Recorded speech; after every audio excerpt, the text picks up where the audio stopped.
Today we are covering the critical topic of state versus federal investment advisor registration for the Series 65 exam. Understanding who registers where is a heavily tested concept. The primary factor that determines whether an investment advisor firm registers with the state or the SEC is its amount of regulatory assets under management, or AUM. Smaller advisors are state registered. Large advisors, once they reach at least $100 million of AUM, are eligible to register with the SEC. Once an advisor's AUM exceeds $110 million, SEC registration becomes mandatory. The exam will test you on these thresholds. For instance, an advisor with $80 million in AUM must register with the state. An advisor with $105 million has the option to register with either the state or the SEC.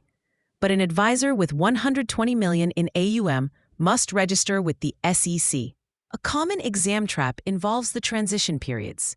A state-registered advisor that surpasses $110 million in AUM doesn't register with the SEC overnight. They have 90 days from the time they file their annual updating amendment to their Form ADV to register with the SEC.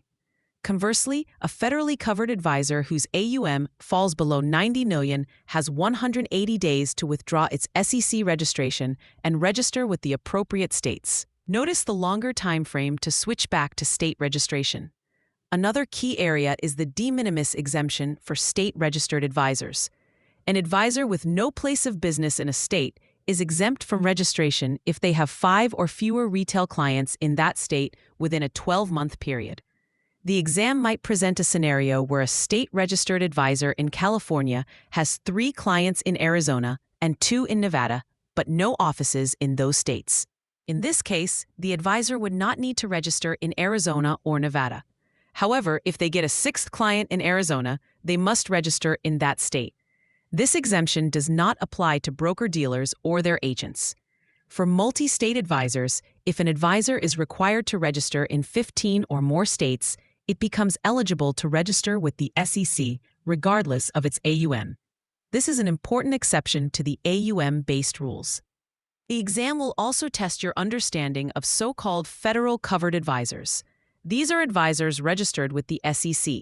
While they don't register at the state level, they may be required to make a notice filing in states where they have a place of business or a certain number of clients. This involves filing a copy of their Form ADV and paying a fee.